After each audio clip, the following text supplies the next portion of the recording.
પાન ખાવાથી પણ વ્રતનો ભંગ થાય છે. મુખવાસ ખાય તો પણ એકાદશીના વ્રતનો ભંગ થઈ જાય. સ્ત્રીઓએ ક્રોધ ન કરવો, શોક ન કરવો, રુદન ન કરવું અને ક્લેશ આદિ વ્રતના દિવસે કરવા નહીં. અને જો આમાંનો કાંઈક ભૂલ થઈ જાય તો એના પ્રાયશ્ચિત કરવા જોઈએ. જો દિવસે સુવાઈ જાય, અસત્ય બોલાઈ જાય, વારે વારે કે ઝાઝી વખત જળપાન થઈ જાય તો 108 વાર અષ્ટાક્ષર મંત્રનો જપ કરવો. જો ચોર, નાસ્તિક, હિંસક, પતિત, વેદ નિંદક આદિ સાથે ભાષણ આદિ કરે તો સ્નાન કરી અને ઉત્તર મુખે બેસી અને 300 વાર મંત્રનો જપ કરવો, કહેતા 3 માળા ફેરવવી.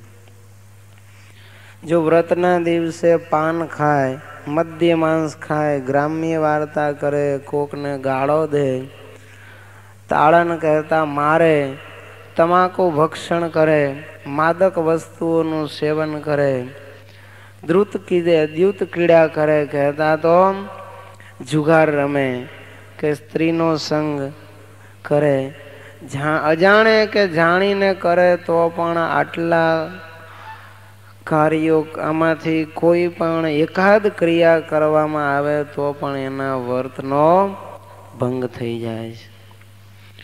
પુરુષ બુદ્ધિપૂર્વક જો વીર્યપાત કરે કે સ્વપ્ન દોષ થાય તો પણ વ્રતનો ભંગ થઈ જાય, કહેતા એકાદશીના દિવસે સંપૂર્ણ બ્રહ્મચર્ય સ્ત્રી અને પુરુષોએ પાલન કરવું જોઈએ.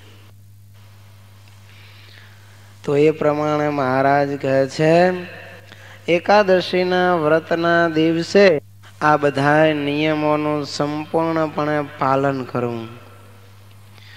ગર્ભવતી હોય, રોગિણી હોય કે પ્રસૂતિકા હોય, જેને બાળકને જન્મ આપ્યો હોય, એવા એ પણ હું બંને પક્ષની એકાદશીનું વ્રત કરીશ, કહેતા 1 વર્ષની 6 મહિનાની એકાદશીના નકોરડા ઉપવાસ કરીશ એવો સંકલ્પ કરી અને વ્રત આરંભ્યું હોય તો એ વ્રતનો ત્યાગ ન કરવો.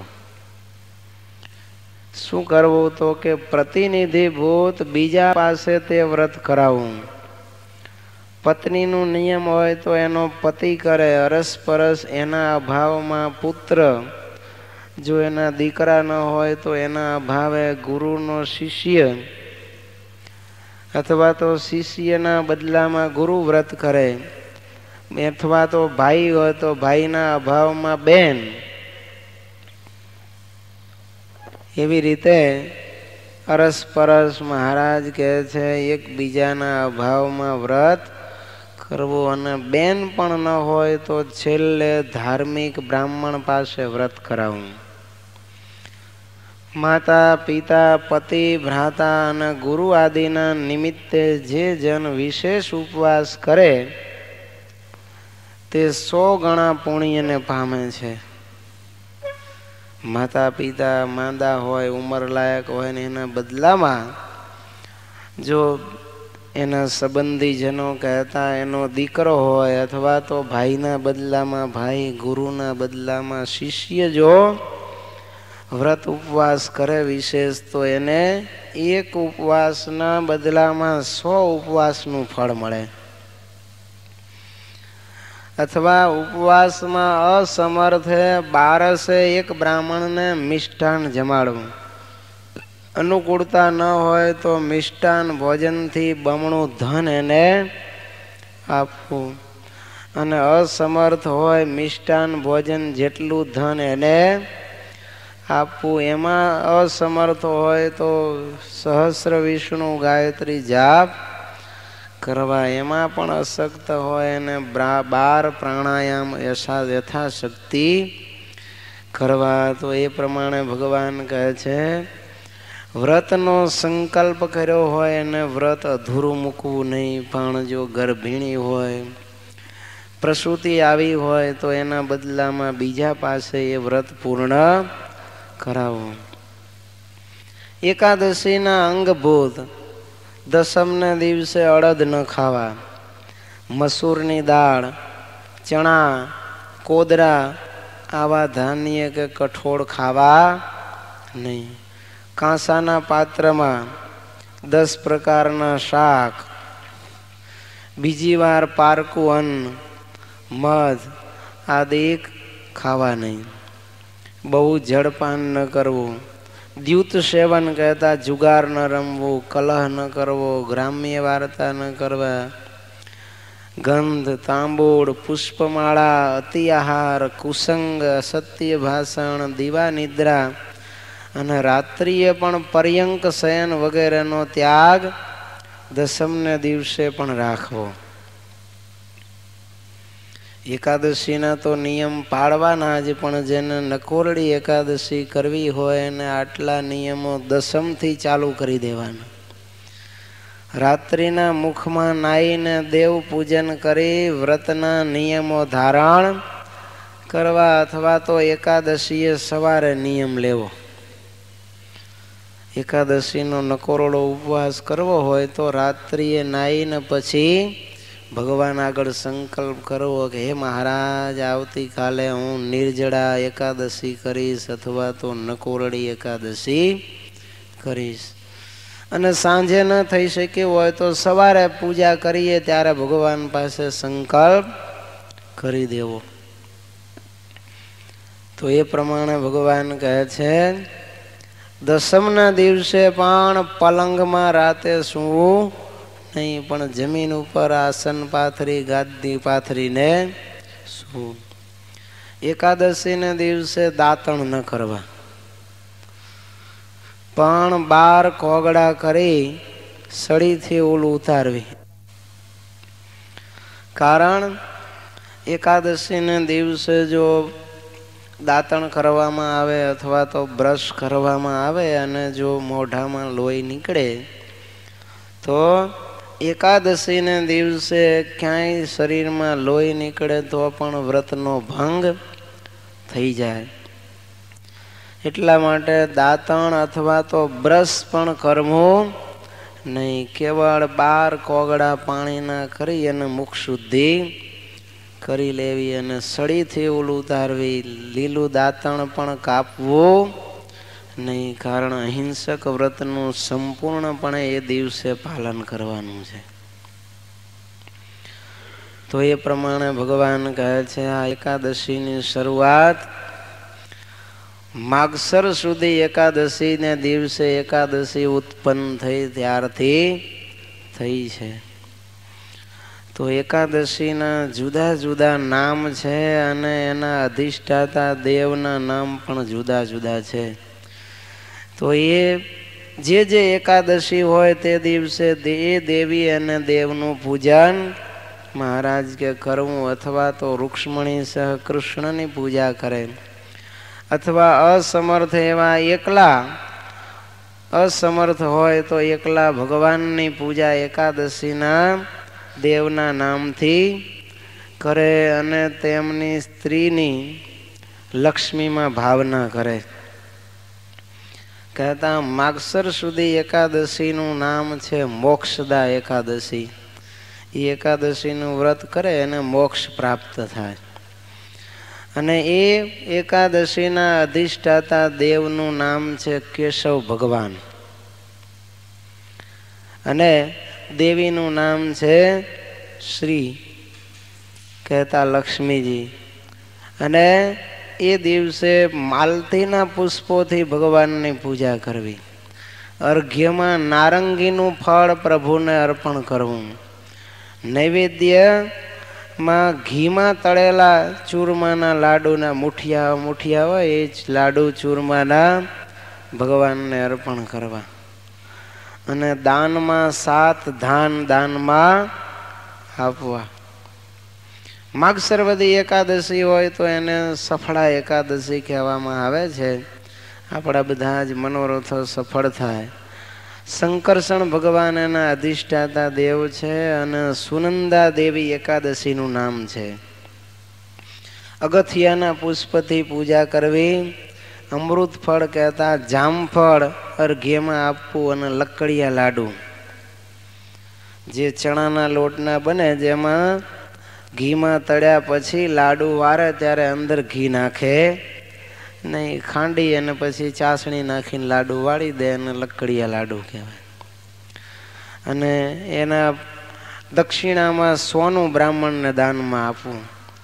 પોષ સુધી એકાદશી હોય તો સાનંદા એકાદશી કહેવાય. ભગવાન નારાયણના અધિષ્ઠાતા દેવ છે અને પદ્મા દેવી એકાદશીનું નામ છે. એ જે એની અધિષ્ઠાતા દેવી છે, અધિષ્ઠાત્રી, એનું નામ પદ્મા દેવી છે. ગુગળના પુષ્પથી પૂજા કરવી, દાડમનું ફળ અર્ઘ્યમાં આપવું અને ચૂરમાના લાડુ ભગવાનના નૈવેદ્યમાં ધરાવવા અને કાંસાનું ઘી ભરેલું પાત્ર છે એ દિવસે દાનમાં આપવું. પોષ વદી એકાદશી ને તિલદા એકાદશી કહેવાય છે. અધિષ્ઠાતા દેવ વાસુદેવ અને દેવી શ્રી પ્રિયા. કલ્લાર કહેતા કમળ, સહેજ ધોળું અને લાલ કલરનું હોય એવું જે કલ્લાર કમળ પુષ્પ, એનાથી ભગવાનની પૂજા કરવી. દ્રાક્ષ અર્ઘ્યમાં આપવી અને ઘેબરનું નૈવેદ્ય ભગવાનને ધરાવવું અને વસ્ત્રોનું દાન કરવું. માઘ સુધી એકાદશી ને જયા એકાદશી કહેવાય. માધવ ભગવાન અને નિત્યા દેવી એના અધિષ્ઠાતા દેવ દેવી છે. બોરસડીના પુષ્પથી પૂજા, બીજોરોનું ફળ અર્ઘ્યમાં, માંડાનું નૈવેદ્ય અને 32 શેલ તલ ભરેલું તાંબાનું પાત્ર દાનમાં આપવું. માઘ વદી એકાદશી જેને વિજયા એકાદશી કહેવાય છે. પ્રદ્યુમ્ન એમના અધિષ્ઠાતા દેવ અને ધી દેવી. તુલસી પત્રથી પૂજા કરવી, લીંબુનું ફળ આપવું અને સુહાળીઓ એનું નૈવેદ્ય કરવું અને પગરખા દાનમાં આપવા. ફાગણ સુધી એકાદશીને ધાત્રી એકાદશી કહે છે. ભગવાન ગોવિંદ અને ચંદ્રવતી દેવી એના અધિષ્ઠાતા દેવ દેવી છે. ગુલદાવદીનું પુષ્પ, એનાથી પૂજા કરવી. અખરોટનું અર્ઘ્ય આપવું, કંસાર ભગવાનને નૈવેદ્યમાં આપવું અને તિલ પાત્ર દાનમાં આપવું. ફાગણ વદી એકાદશીને પાપ મોચની એકાદશી કહે છે. ભગવાન અનિરુદ્ધ અને સુશીલા દેવી એના અધિષ્ઠાતા દેવ દેવી છે. મોગરાના નાના પુષ્પ હોય એનાથી પૂજા કરવી અને બોર છે એ ભગવાનને ધરાવવા. નૈવેદ્યમાં સેવ અને તિલ ધેનું કહેતા તલની ગાય બ્રાહ્મણને દક્ષિણામાં દાનમાં આપવી. ચૈત્ર સુધી એકાદશીને વિમલા કહેતા કામદા એકાદશી પણ કહે છે. ભગવાન વિષ્ણુ અને રમાદેવી એના અધિષ્ઠાતા દેવ દેવી છે. આમ્ર પુષ્પ કહેતા આંબાનો જે મોર હોય એનાથી પૂજા કરવી. ચીરભટ કહેતા ચીભડું છે એ ભગવાનને નૈવેદ્યમાં આપવું, અર્ઘ્યમાં આપવું અને દળના લાડુ, મગદળ, સેવદળ, ઘઉંદળ, ચોખાદળ, એ દળના લાડુ ભગવાનને નૈવેદ્યમાં અને પકવાનનું દાન કરવું.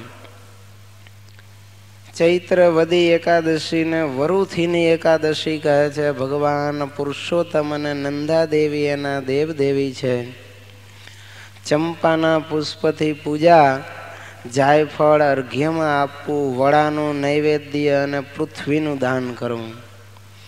વૈશાખ સુધી એકાદશીને મોહિની એકાદશી કહે છે. ભગવાન મધુસૂદન અને માધવી દેવી અધિષ્ઠાતા દેવો છે. મોટા મોગરાના પુષ્પથી પૂજા, ફણસ અર્ઘ્યમાં દૂધપાકનું નૈવેદ્ય અને શૈયાનું કહેતા ગાદલા ગોદડા સાથે પલંગનું દાન કરવું. વૈશાખ વદી એકાદશી જેને અપરા એકાદશી કહે છે. ભગવાન અધોક્ષજ અને ત્રયી એના અધિષ્ઠાતા દેવ દેવી છે. કેતકીના પુષ્પથી પૂજા કરવી. બોફલીનું ફળ ભગવાનને અર્ઘ્યમાં આપવું. દૂધ અને ભાતનું નૈવેદ્ય અને સવત્સા ગાય કહેતા વાસડા સહિત ગાયનું દાન કરવું. જેઠ સુધી એકાદશી ને નિર્જળા એકાદશી કહેવાય. જે એ વખતે ભગવાન ત્રિવિક્રમ અને પદ્માક્ષી દેવી એ આ અધિષ્ઠાતા દેવદેવી છે. જુઈના પુષ્પથી પૂજા કરવી, કેરીનું ફળ ભગવાનને અર્ઘ્યમાં, દહીં ભાતનું નૈવેદ્ય અને છત્ર કહેતા છત્રી, ભગવાન આ છત્રીનું દાન કરવું. જેઠ વદી એકાદશીને યોગીની એકાદશી કહેવામાં આવે છે. એ વખતે ભગવાન ઋષિ અને ક્ષેમ કરી દેવદેવી અધિષ્ઠાતા છે. ભાંગરા પુષ્પથી ભગવાનનું પૂજન કરવું, જાંબુનું અર્ઘ્ય આપવું, પેંડાનું નૈવેદ્ય અને સુવર્ણ ધેનું જળ ધેનું ગાયમાં જળ ધેનું દાનમાં આપવી.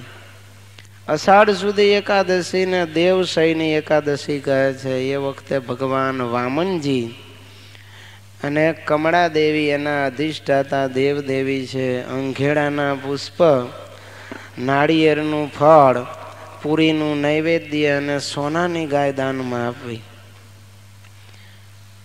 અષાઢ વદી એકાદશીને કામિકા એકાદશી કહે છે. ભગવાન અચ્યુત અને વિજયા દેવી એના અધિષ્ઠાતા દેવદેવી છે. પારિજાતકનું પુષ્પ, હાર એનો શણગાર બનાવી અને ભગવાનને ધરાવો પૂજામાં. બીલી ફળ અર્ઘ્યમાં, ખાજાનું નૈવેદ્ય અને વસ્ત્રો ધારણ કરાવવા ભગવાનને અને દાનમાં આપવા. શ્રાવણ સુધી એકાદશીને પુત્રદા એકાદશી કહેવાય. શ્રીધર ભગવાન અને કાંતિમતી દેવી, કમળના પુષ્પથી પૂજા, સીતાફળ અર્ઘ્યમાં, માલપુઆનું નૈવેદ્ય અને પાદુકા કહેતા જોડાનું દાન કરવું. શ્રાવણ વદી એકાદશીને અજા એકાદશી કહેવાય. જનાર્દન ભગવાન અને સુંદરી દેવી એના અધિષ્ઠાતા છે. સુંદર શેણના પુષ્પોથી પૂજા, સોપારીનું અર્ઘ્ય, ગોળના લાડુ અને ભેંસનું દાન કરવું. ભાદ્રપદ કહેતા ભાદરવા સુધી એકાદશીને પદ્મા એકાદશી કહે છે. ઋષિકેશ ભગવાન અને અપરાજિતા દેવી, કાશ પુષ્પથી પૂજા, કોળાનું અર્ઘ્ય, તલ સાંકળીનું નૈવેદ્ય અને બ્રહ્મપુરીનું દાન કરવું. ભાદ્રપદ કહેતા ભાદરવા વદી એકાદશીને ઇન્દિરા એકાદશી કહેવાય. ઉપેન્દ્ર ભગવાન અને સુભગા દેવી, દુર્વાથી પૂજા, આંબળીનું ફળ અર્ઘ્યમાં, જલેબીનું નૈવેદ્ય અને કન્યાનું દાન. આસો સુધી એકાદશીને પાશંકુશા એકાદશી કહે છે. પદ્મનાભ ભગવાન અને પદ્મવતી દેવી, શમડીના પુષ્પ, મીંઢળનું ફળ છે એ અર્ઘ્યમાં આપવું અને હરીસાનું નૈવેદ્ય અને ચોખાના લાડુનું દાન કરવું. આસો વદી એકાદશી એને રમા એકાદશી કહેવામાં આવે છે. ભગવાન હરિ અને હિરણ્યા દેવી, સાતપડા મોગરાના પુષ્પનું અર્ઘ્ય, કેળાવાળા એનું પુષ્પથી પૂજા, કેળાનું અર્ઘ્ય, ઘી સાકરવાળા કેળાનું નૈવેદ્ય અને ઘી ભરેલો ઘડો દાનમાં આપવો. કાર્તિક સુધી એકાદશી જેને પ્રબોધની એકાદશી કહે છે. ભગવાન દામોદર અને રાધા દેવી એના અધિષ્ઠાતા દેવદેવી છે. કમળથી પૂજા, કમળનું ફળ અર્ઘ્યમાં, મગદળના લાડુ નૈવેદ્યમાં અને મંચ કહેતા ખાટલો દાનમાં આપવો. કાર્તિક વદી એકાદશીને અભયા એકાદશી કહેવામાં આવે છે. કૃષ્ણ અને સુલક્ષણા દેવી એના દેવદેવી છે. તલના પુષ્પો પૂજામાં, નાળિયેરનું ફળ અર્ઘ્યમાં, બિરંજ છે એનું નૈવેદ્ય અને વૃષભ કહેતા આખલાનું દાન કરવું. અધિક માસમાં કમળા એકાદશી આવે જેને ભગવાન એના અધિષ્ઠાતા ભગવાન પુરુષોત્તમ છે અને કમળા દેવી છે. તો મહારાજ કહે છે ઉપચારોના અભાવે જે મળે તેનાથી ફળની જગ્યાએ સોપારી અને નૈવેદ્યની જગ્યાએ જો આપણે લાડુ આદિ ન બનાવી શક્યા હોય તો સાકરનું નૈવેદ્ય અને યથાશક્તિ દાન પણ કરવું, પણ ધનનો લોભ કરીને નહીં. ગરીબ હોય એના માટે આ બધુંય આપણને ગૌણ પક્ષનું ગ્રહણ કરવાની વાત મહારાજ કરે. જે ધનવાન હોય એને તો બધી વસ્તુઓ મેળવી અને પૂજા કરવી, પણ ગરીબ હોય તો એ પછી લાડુની જગ્યાએ સાકરનું નૈવેદ્ય ધરાવે તો પણ ચાલે. પણ મહારાજ કહે છે ધનનો લોભ ક્યારે કરવો નહીં. સોના ચાંદીની મૂર્તિ જો બનાવી શકાય એમ ન હોય તો ભગવાનની પછી મહાપૂજા કરવી. ષોડશ ઉપચારે ભગવાનનો પૂજન કરવું અને બાકીનો દિવસ ભગવાનની કથા કીર્તનમાં મહારાજ કહે છે વિતાવવો. અતિ ગરીબ હોય તો એને વ્યવહાર ધંધો કર્યા વગર જો બીજે દિવસે ખાવાય ન મળે એમ હોય તો એને મહારાજ કે મજૂરી કરવા જવાની છૂટ છે. પણ એ પણ 8 કલાક જ મજૂરી કરીને પાછું આવી જવું અને બાકીનો સમય એને પણ એકાદશીના દિવસે ભગવાનનું ભજન કરવું. અને રાત્રે સ્ત્રીઓએ સ્ત્રીના મંડળમાં અને પુરુષોએ પુરુષોના મંડળમાં કથા કીર્તન વડે જાગરણ કરવા, પણ જુગાર, પિક્ચર કે ગ્રામ્ય વાર્તા વડે નહીં. એકાદશીને દિવસે જો અન્ન જમે તો એક ચાંદ્રાયણ વ્રત, 1 મહિનાનું વ્રત આખું કરે ત્યારે મહારાજ કે શુદ્ધ થાય છે, એ વગર નહીં. હવે સર્વથા અસમર્થ હોય, જે એકાદશીનું વ્રત કરી શકે એમ જ ન હોય, એના માટે શું કરવું?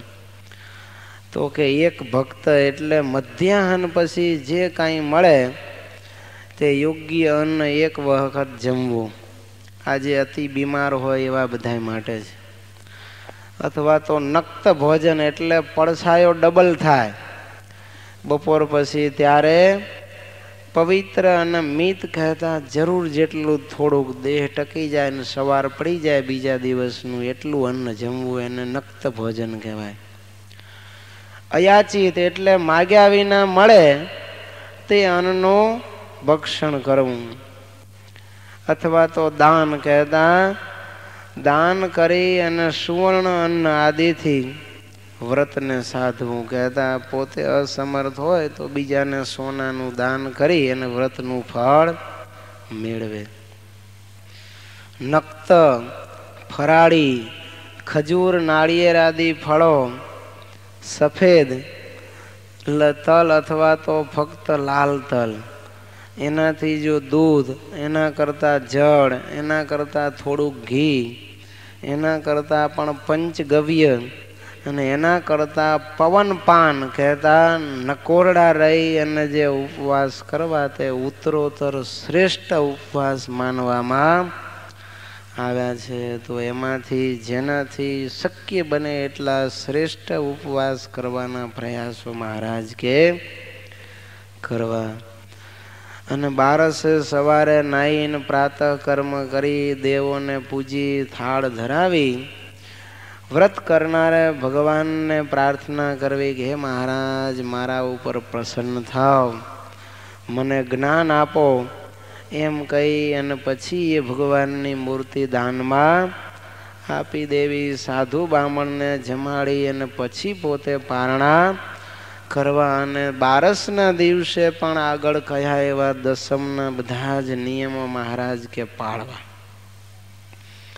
એમાં પણ જો હરિવાસર હોય તો હરિવાસર પૂરો થયા પછી પારણા કરવા, ત્યાં સુધી પારણા કરવા નહીં. એ પ્રમાણે મહારાજ કહે છે કાળજી રાખવી. અષાઢ, ભાદરવો અને કાર્તિક માસની સુધી એકાદશીને અનુક્રમે જો અનુરાધા, શ્રવણ અને રેવતી નક્ષત્રનો યોગ હોય તો ત્યાં સુધી પારણા કરવા નહીં.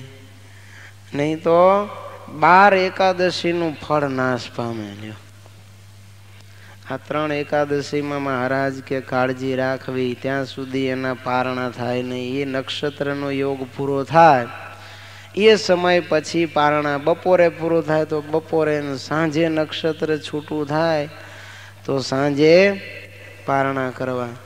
આ પ્રમાણે ભગવાન કહે છે આ એકાદશીનો સંપૂર્ણ વ્રત વિધિ મેં તમને કહ્યો. એ પ્રમાણે એકાદશીનું વ્રત કરવું. હવે ઉદ્યાપન કરવાનું કહેતા, એક વર્ષની એકાદશીનું નિયમ લીધું હોય તો એનું ઉજવણું મહારાજ કહે છે કેમ કરવું.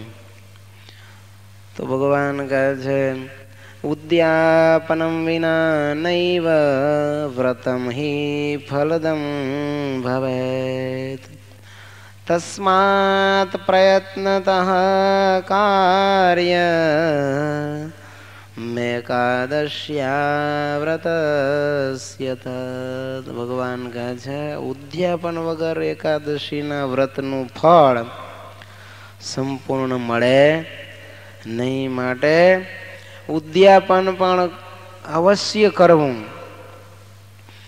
તો ક્યારે કરવું અને ક્યારે ન કરવું એ ભગવાન કહે છે. ગુરુ શુક્રના અસ્તને બાળ વૃદ્ધ ભાવ તથા મળમાસ, બૃહસ્પતિનો સિંહમાં વાસ, આટલા યોગમાં ઉદ્યાપન ક્યારેય વ્રતનું કરવું નહીં. તેથી અન્ય કહેતા કાર્તિક, માગસર, માઘ, વૈશાખ માસમાંથી કોઈ એક માસમાં યથાશક્તિ વ્રતનું ઉદ્યાપન કરવું. હવે વ્રતના ઉદ્યાપનમાં સુવર્ણ, ગોદાન, બ્રાહ્મણ સંતર્પણ, મહાપૂજા આદિ કરવા. દસમી એકટાણું રાત્રે જમીન ઉપર સૂવું. બ્રાહ્મ મુહૂર્તે એકાદશીને દિવસે ઉઠી નિત્ય વિધિથી પરવારી પછી ચંદન પુષ્પાદિ ઉપચારોથી વિધિ જાણનાર બ્રાહ્મણને રાખી અને પુરુષોત્તમ ભગવાનનું પૂજન કરવું. ઘરમાં પુણ્ય ક્ષેત્ર કે વિષ્ણુ મંદિરમાં પણ આ પૂજા કરી શકાય. મંડપ આદિ બાંધી સોનાની મૂર્તિઓ લક્ષ્મી અને વાસુદેવ ભગવાનની કરી પૂજન કરવું, હોમ કરવો.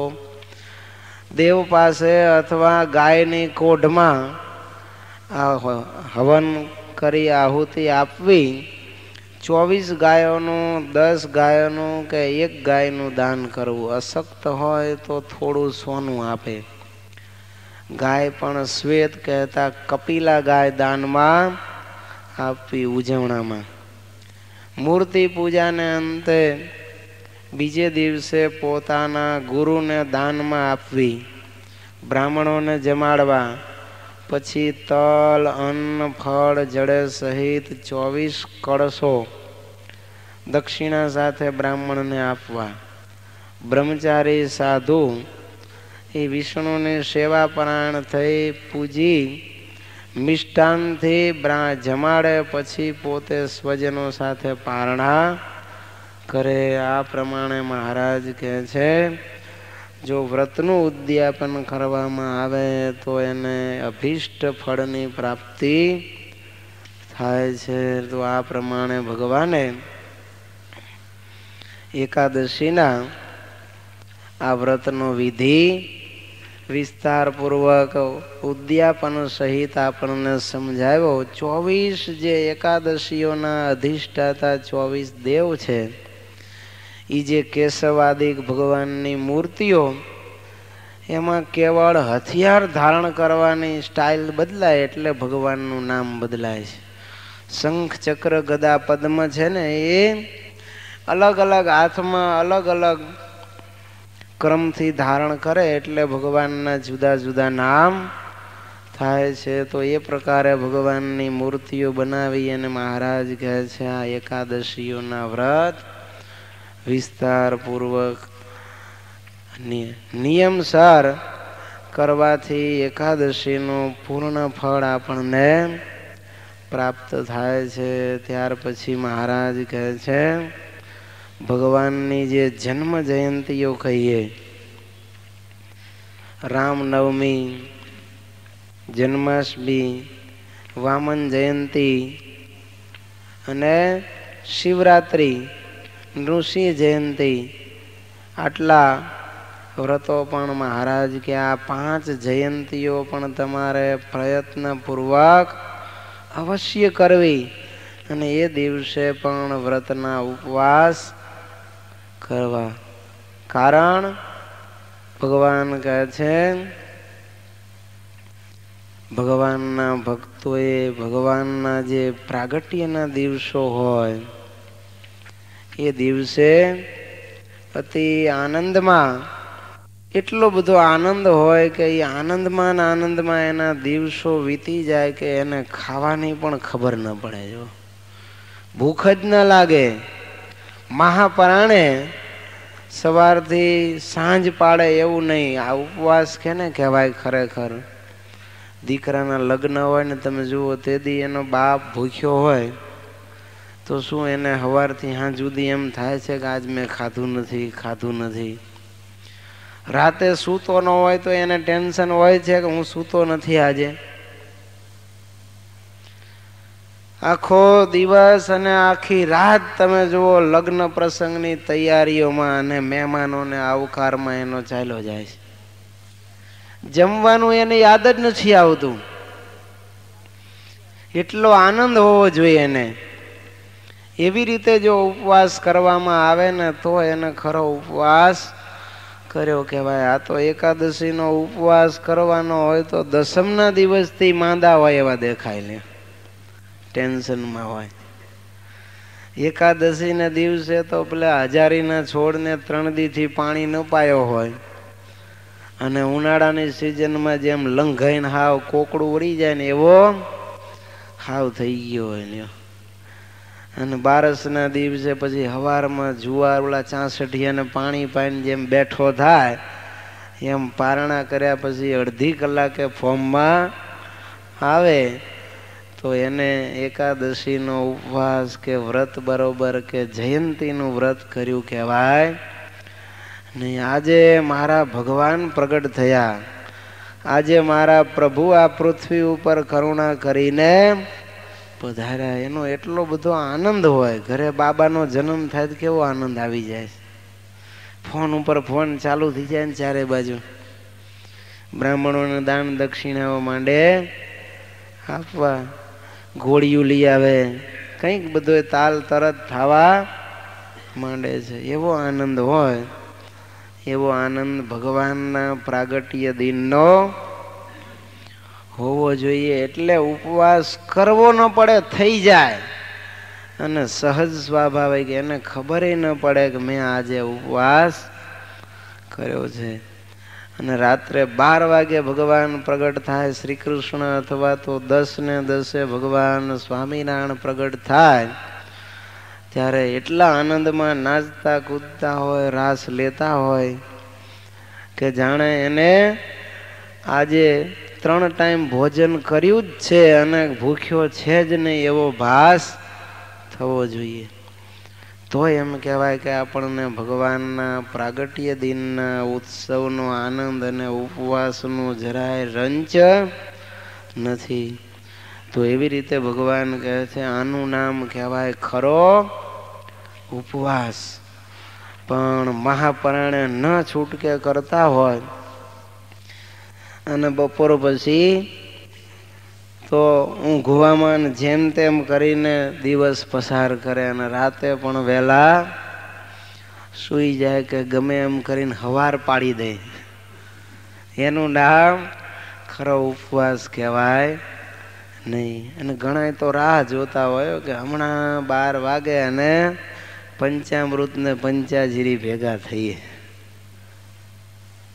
તો ભગવાનની જયંતીના દિવસે પણ આપણે આનંદમાં રહેવું. પણ આવી રીતે જેમ જેલમાં પૂર્યા હોય ને ખાવા ન દેતા હોય ને રાહ જોઈને બેઠા હોય કે હમણાં આપે, એમ કરવું નહીં. આનંદ જ એટલો બધો હોય કે ખાવાનું યાદ જ ન આવે. એને ખરો ઉત્સવ મનાવ્યો કહેવાય.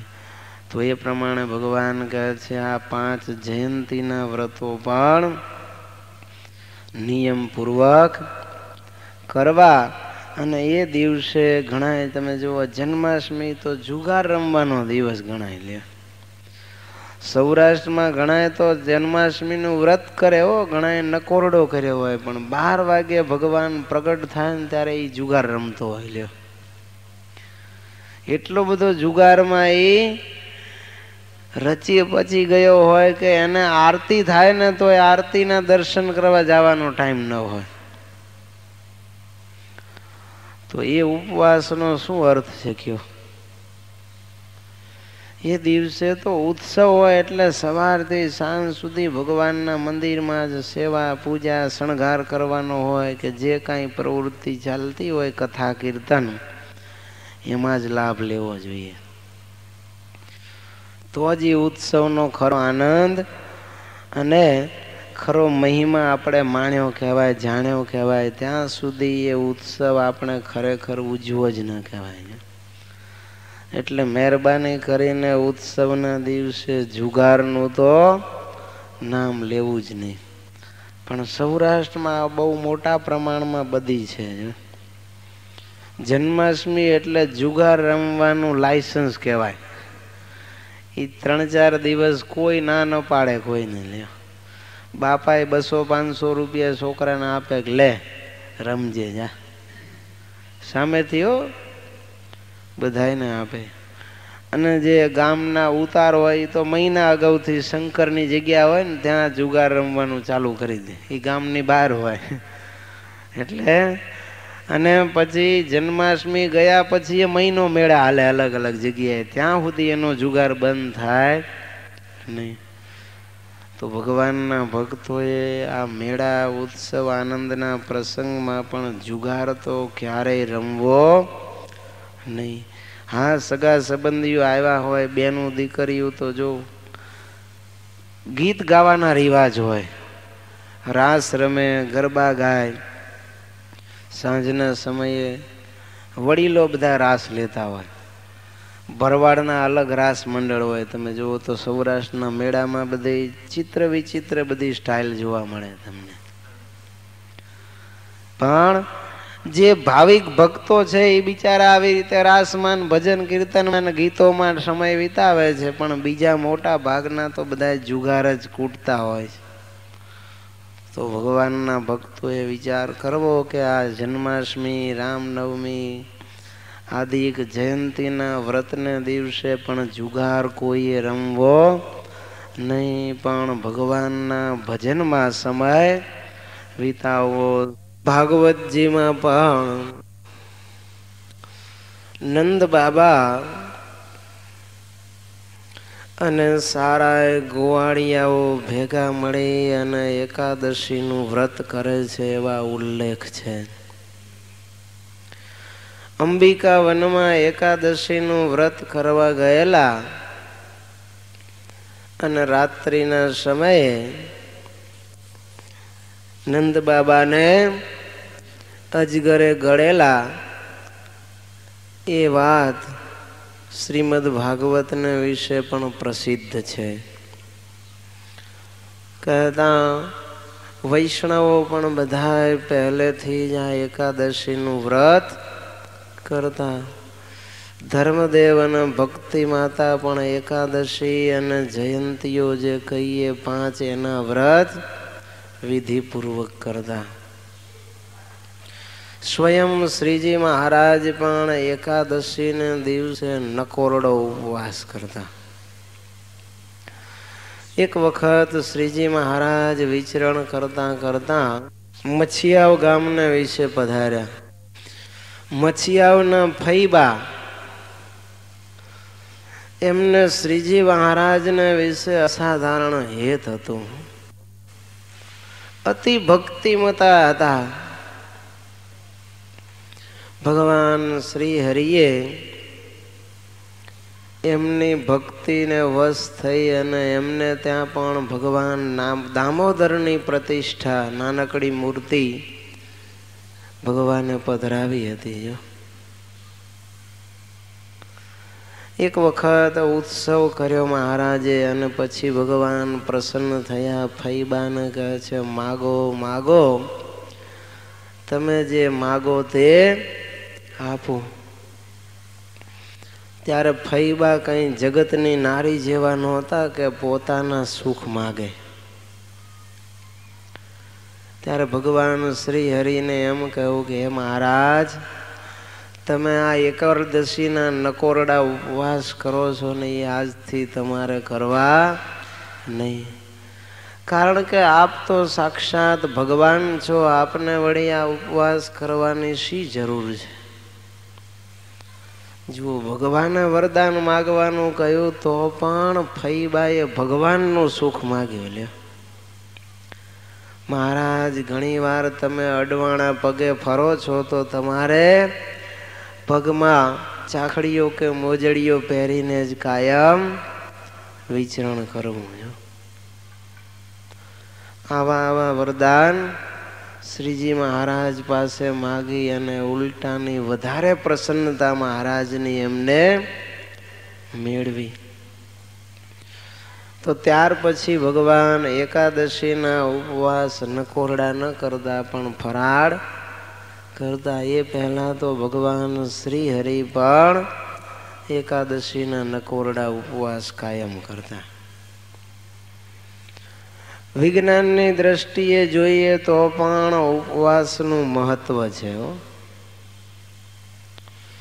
જે ધર્મમાં નથી માનતા ને એ લોકોને પણ તમે જોશો તો અઠવાડિયે એકાદી વાર ઉપવાસ કરી કાઢશે, કાં તો એક જ ટંક જમશે. જોજો, પછી કોઈ એને પૂછે કેમ તમે રવિવાર કરો છો, શુક્રવાર કરો છો, સોમવાર કરો છો, ત્યારે કે નારે ના,